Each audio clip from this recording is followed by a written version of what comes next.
रवि, गौरी, रोहित और नेहा अच्छी फोटो की तलाश में शहर से दूर सुनसान जगह पर बने एक पुराने मंदिर में पहुंचते हैं, जो कि एक खंडहर में बदल चुका था। पर वह लोग नहीं जानते थे कि जिस जगह पर उन्होंने कदम रखा है वहां हजारों सैकड़ों साल पहले एक हैवान को मंत्रों से बांधकर तहखाने में दफन कर दिया गया था। उसके बाद वह मंदिर खंडित हो गया था, जिस वजह से सैकड़ों सालों से किसी ने वहां कदम तक नहीं रखा था। गौरी, उफ, कितनी वीरान जगह है ये। और ये खंडहर देखने में कितना डरावना है।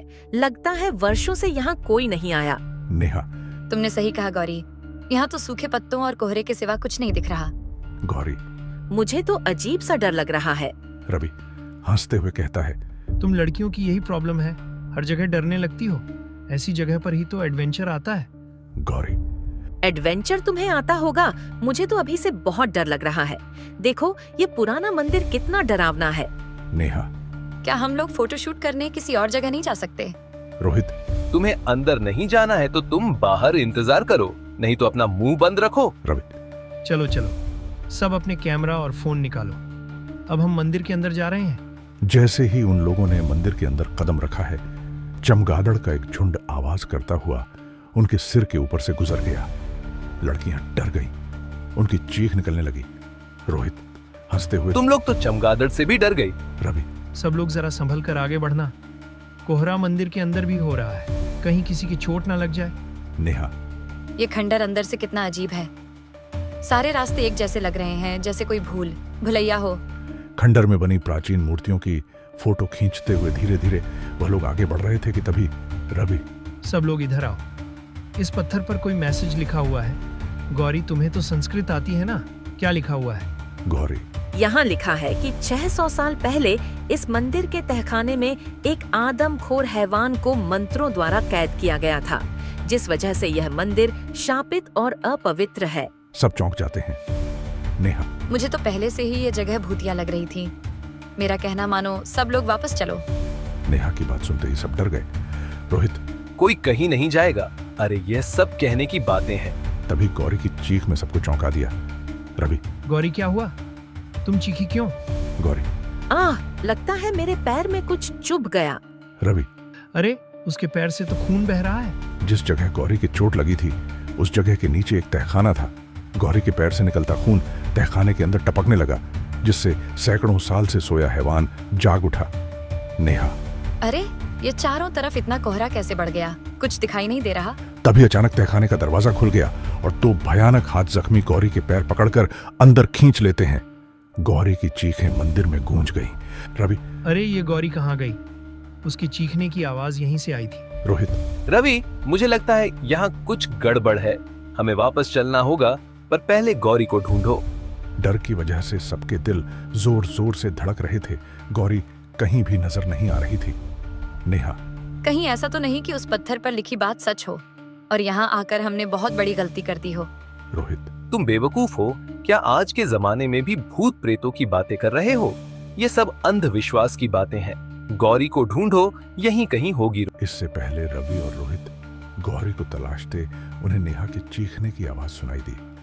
इस बार हैवान ने नेहा को शिकार बनाया। रवि आवाज की दिशा में दौड़ा। रवि, नेहा, नेहा, क्या हुआ तुम्हें? किधर हो तुम? हैवान नेहा के बालों को पकड़कर उसे घसीटते हुए तहखाने की तरफ ले गया। रवि को भागते भागते मंदिर के विशाल स्तंभ के पीछे उसे एक आकृति दिखाई दी।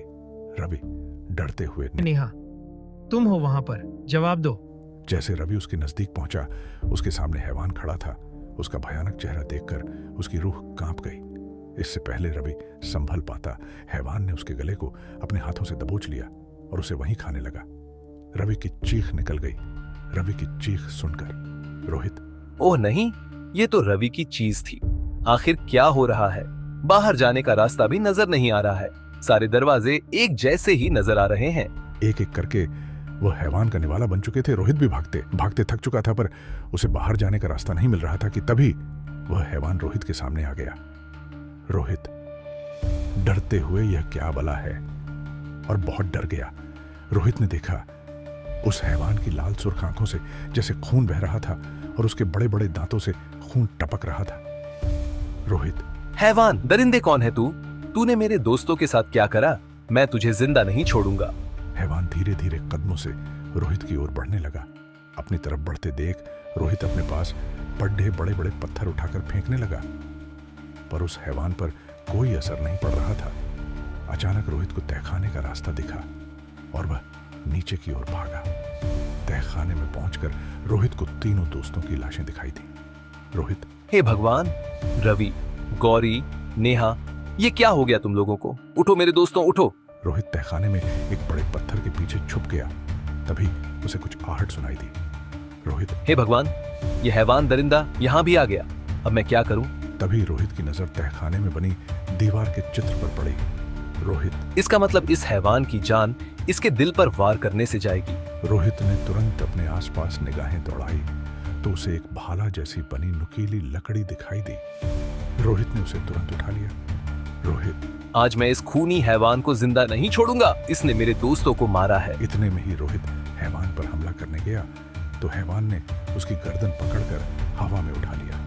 रोहित बहुत कोशिश करते हुए हाथ में पकड़ी लकड़ी से हैवान की आंख फोड़ दी। हैवान दर्द के मारे झटपटाने लगा।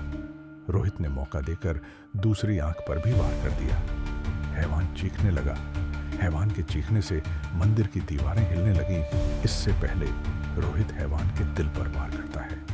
हैवान ने रोहित का हाथ पकड़कर उसका हाथ तोड़ दिया, पर रोहित ने हिम्मत नहीं हारी। उसने लकड़ी दूसरे हाथ में पकड़ ली और पूरी ताकत से हैवान के सीने पर वार किया कर दिया। रोहित, ये ले शैतान, अब मर। हैवान की खौफनाक चीख से पुराने मंदिर का कोना कोना कांप उठा। रोहित तेजी से सीढ़ियों पर भागने लगा, मगर ऊपर पहुंचने की लाख कोशिश करने के बाद भी रोहित वहीं तहखाने में पहुंच जाता था। रोहित, क्या मुसीबत है? उसके हाथ से खून निकलकर तहखाने में गिरने लगा। इससे पहले रोहित संभल पाता, रोहित के पीछे से दो हाथों ने रोहित को पकड़कर खा जाता है। इस तरह रोहित, बचाओ, मुझे बचाओ, मुझे चीखते चीखते मर जाता है। आखिरकार रोहित भी हैवान का निवाला बन गया और उस मंदिर में पहले जैसा सन्नाटा बसर गया।